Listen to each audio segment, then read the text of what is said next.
Tonight on Air Rescue, he crashed head-on into his uncle. It's pretty damn devastating. Oh, God.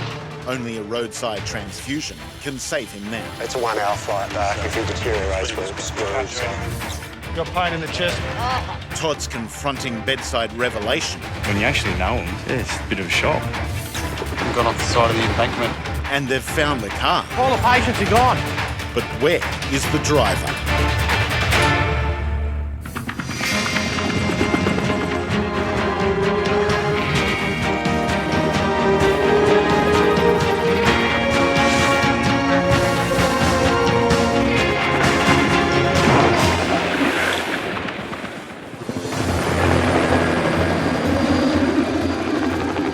Westpac 1 has been called out to a serious motorbike accident on a distant property. Copy Westpac 1, there's a motorcyclist that has hit a car. Police and fire brigade and ambulance on scene. Westpac 1, copy. Early reports from the scene indicate that the rider is badly injured. We'll make our approach from the north. Dr. Ben will be responsible for the emergency treatment. You're imagining the worst case scenario, and because of that we are planning for the worst. Okay, doors open. Heading 25 to run real further trees on the left. Clear all around. Yep, we're good there. After an hour's flight, the crew find a safe landing zone near the scene of the accident. Right up, clear out. And it's as bad as feared. The bike and a four-wheel drive ute have collided with shocking force. Ground paramedics have started emergency treatment on the victim. Hey guys. How you going, mate? 19-year-old Jared is in a critical condition. Hey Jared, I'm Ben. I'm one of the doctors. He has no recollection of the events. He has an obvious compound fracture of his femur. We do have some blood loss from this upper tibial injury. Jared has major blood loss, which can lead to a heart attack and could even be fatal. Jared's shocked mother, Gina, has arrived on the scene. She was just down the road at a family lunch. He was coming down the road and there was a car coming up the road and they just skipped head on. We got here about 10 minutes later and he was just on the edge of the road. Does it hurt when you breathe? No? The blood loss has turned Jared as white as a ghost. Does that hurt your belly? No. No? It's all in your legs, is it? And it wasn't just any car that hit him. It was being driven by his uncle who was arriving to join the gathering. It's a family tragedy. My thought was, oh, God, I've killed him. And he hit that hard.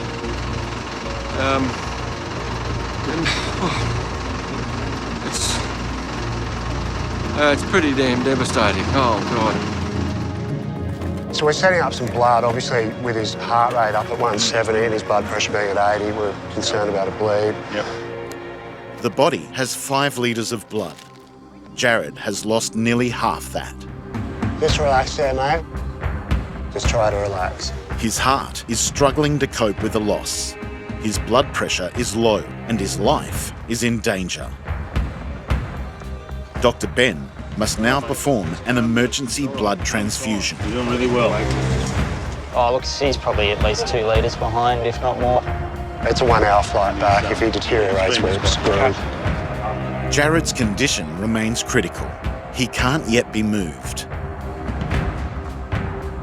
Now, Jared, mate, because of the extent of your injuries, we're going to need to pop you off to sleep and put a breathing tube down into your lungs. The blood transfusion has bought Jared some time, but if he's going to pull through, Dr. Ben will have to continue intensive care treatment. Jared? Right here on the road.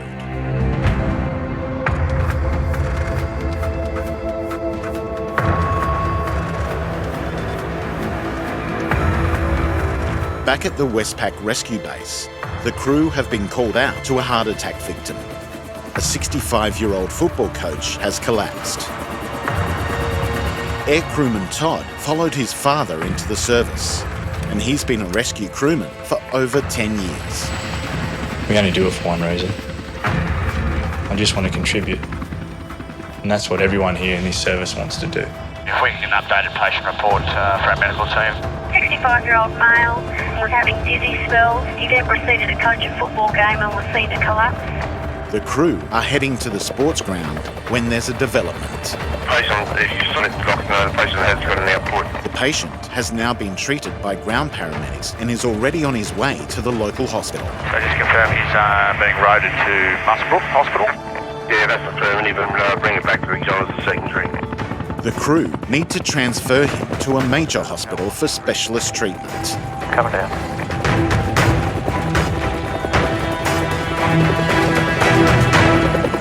Thanks, Pete. Coming out.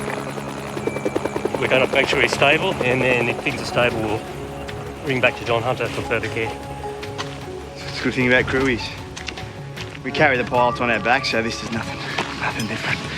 It's a light-hearted moment. But there is a shock in store for Todd.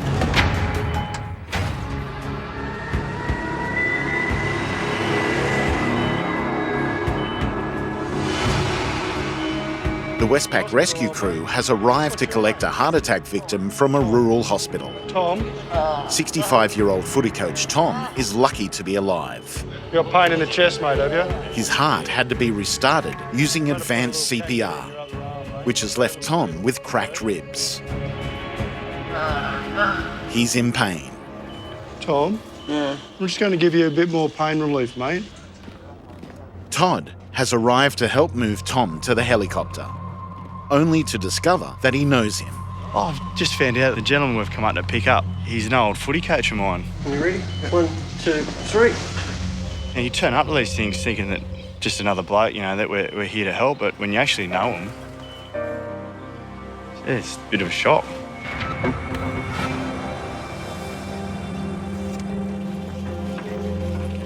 For crewman Todd, this has now become a very personal mission. Tom, the 65-year-old victim, is Todd's former football coach and good mate. You'll have to give up your Coke and your cigarette for breakfast. Do you want to hold my hand, Tommy? It's scary. Possibly, you know, worst case, to lose someone and be there when it happens. They're terrifying. Pretty upset to see him in the state that he's in, but he's a tough man. He's old school Tommy, so yeah, he'll bounce back from it. Doing well, mate. It's about a 35-minute flight. Yeah, premiership winners, mate, Tommy. Are we? Until you bench me in the grand final with me quad injury. Hey? I better not make you laugh. We'll close it up for you, Tommy. Get you warm.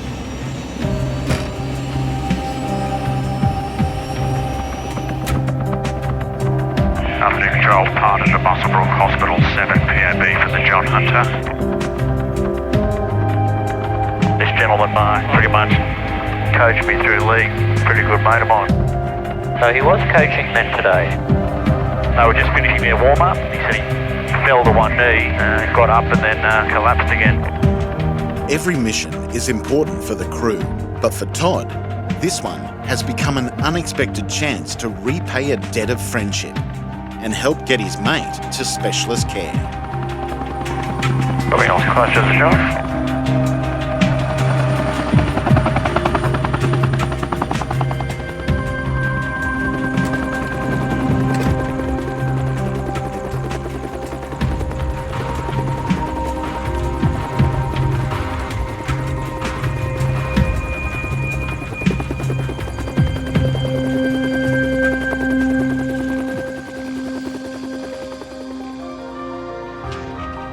How are you, mate? A fortnight later, Todd makes a home visit to check on his old coach. Yeah, come in.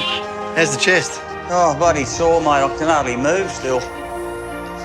Have a seat, mate. Thanks, mate. A few cracks and rib cartilages and Yeah. cracked sternum. You're the first person I've ever gone to that I've actually known. A fair dinkum. Yeah. The people that were involved with everything, mate, it's just unbelievable. Nothing short of brilliant. I'm glad the outcomes are... Yeah, so do I.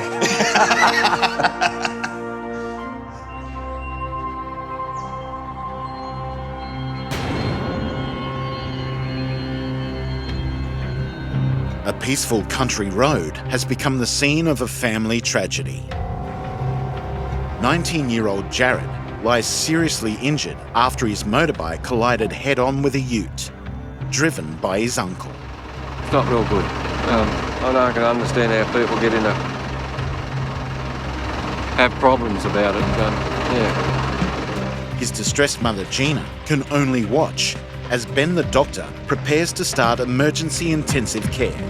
Because of the extent of his injuries, it's safest for Jared if we pop him off to sleep and put a breathing tube down for the transfer. So if you want to have a chat to him just before we do that.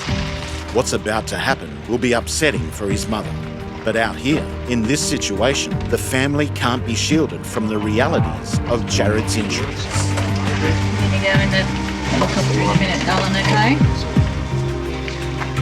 What Ben hasn't told her is that he's about to put Jared on life support, where a machine will breathe for him. His condition is life-threatening.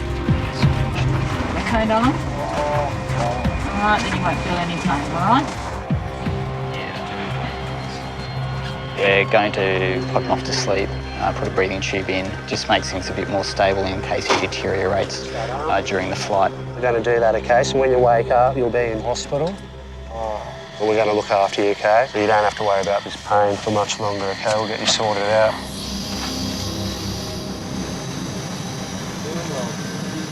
The roadside stretcher now becomes an open-air emergency department.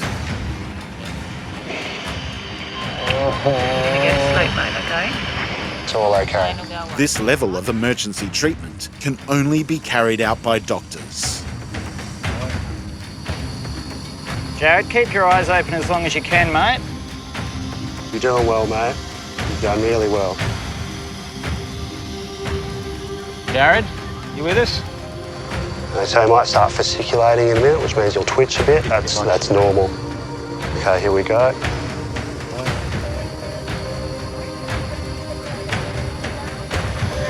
We're right to go.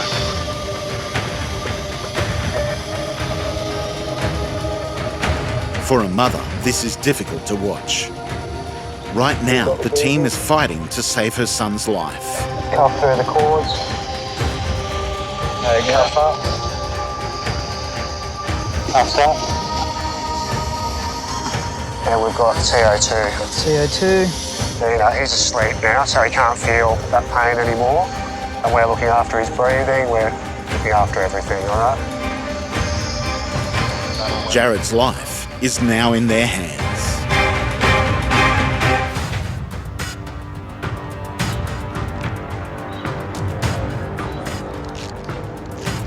Jared is severely injured and on life support on a roadside stretcher. His shocked mother has watched on as her son has received a blood transfusion and been sedated for artificial ventilation. Can you switch that fluid off? He now needs urgent drug therapy to raise his blood pressure, but attempts to insert cannulas into his damaged limbs are failing. With his life still in danger, Dr. Ben must now take drastic action. Okay. To get emergency drugs and fluids into him, he has to drill into his leg. This is a potentially life-saving intervention. It's a last resort in terms of access to give the patient medication and fluids. It's quick, it enables us to get rapid access to give blood, fluid and medications to the patient. Okay, we got flashback, flushing easily. Yep. Up on 3, 1, 2, 3. The emergency treatment is taking effect. Jared can now be moved. There's a tree on a branch on the left. Pulse of 175 and tidal CO2. Before they leave, Ryan must try to calm the family. Now we spent a little bit of time here, but what we're doing here by having Ben, who's a doctor, we're doing what would be done in the emergency department anyway, so it's going to save a lot of mucking around at the other end because it's all taken care of now. Jared's mother has been reassured that everything possible is being done. But there's still a 1-hour flight to hospital. There's a real danger of further bleeding and a loss of blood pressure that could be fatal. Got a tree coming down the left. There's a tree coming down the right. At best, Jared faces the prospect of major surgery and a lengthy rehabilitation. Copy, and positive road decline. Roger.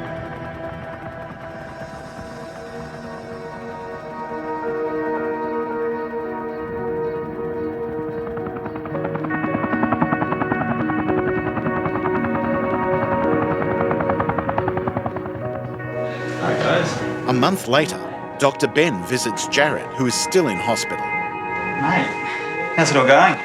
Oh, good. Remember much about what happened? All I remember is going out of my mate's gate to 45 minutes before it crashed. Yeah. Okay. Have you been up walking around?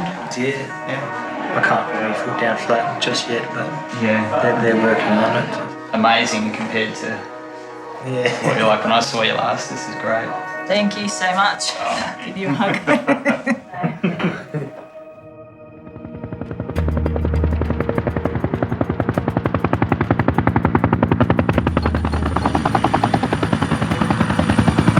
A four-wheel drive ute has rolled on a remote bush road deep in native forest. As the paramedic in charge today, Rumbo must be prepared for any trauma emergency. The mottos of the first lot of paramedics that were brought into Australia was to adapt, improvise and overcome, and that's how you train to work. Okay, I've got the landing site coming visual if that's this clearing coming up. Nice and dusty. The landing site is a narrow dirt ravine surrounded by tall trees. There's no room for error. Just be aware, we may end up with a brownout coming into this scene. A brownout is the sudden loss of visibility when landing in dust. A fire crew is on standby and has hosed down the clearing. Clear the door. It's coming back. Okay, got the area visual. Advise the losing site. You have the con. Line's good there. Maintain height. Keep moving forward 30. Going to be a vertical descent. Keep moving forward 20. Keep moving forward 10. 5, 4, 3, 2, 1. Hold. You're clear to go straight down. You're about 100 off the ground. Coming down just nice and slow. With the trees just metres from the helicopter blades, pilot Gandhi must be precise. Just hold your position, no further forward. Well clear behind, bit of dust in here, well clear out to the right, tail of main well clear. Clear left, 20 off the ground, 10 off the ground, maintain position, 5 off the ground. I'm happy there guys, you're clear out. They're down safely. Rumbo and Paul now have to get a lift with local police to the accident site. Two National Parks and Wildlife workers were travelling along the dirt road. A small wallaby has jumped out in front of them and they've swerved to miss it and gone off the side of the embankment. One seems okay, he's going to get transported by road ambulance. The second guy's the one you guys are looking at. The rollover has sparked a local emergency. Ground crews were the first on the scene to free the victims. The fireys are holding the ute up. Fire crews are here on full alert. A forest accident can ignite a major bushfire. The ute skidded from the road and is balanced precariously. Rumbo has to swing into action and examine the victims. Where's the patients, mate? Does anyone know where the patients are?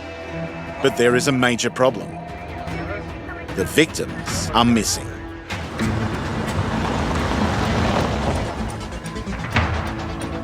Two forestry workers were in this ute that rolled when they swerved to avoid a wallaby. They've been trapped for about an hour. It took another hour and a half to stabilise the vehicle before they could get cut out with rescue equipment. The driver has been taken to hospital by road. Flight paramedic Rumbo has arrived to treat the more seriously injured second man, but he's missing. Is anyone... Who's in charge? They've gone in the other ambulance. Where to? As far as I know, to the helipad. All the patients are gone. Oh, they're going back to the helicopter. It seems they've somehow crossed paths, so Rumbo has to head back. Well, the second patient had been loaded into another ambulance and was travelling in the opposite direction. He went one way and we went the other way. They arrive at the helicopter at the same time, and Rumbo finally gets to see his man, forestry worker Shannon. What do we got? This is 37-year-old Shannon.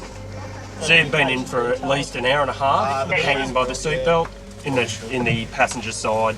He has seatbelt contusions across the chest and lower abdo. How much pain you got now, matey? Not too bad. Okay, the pain you had in the truck, score out of 10.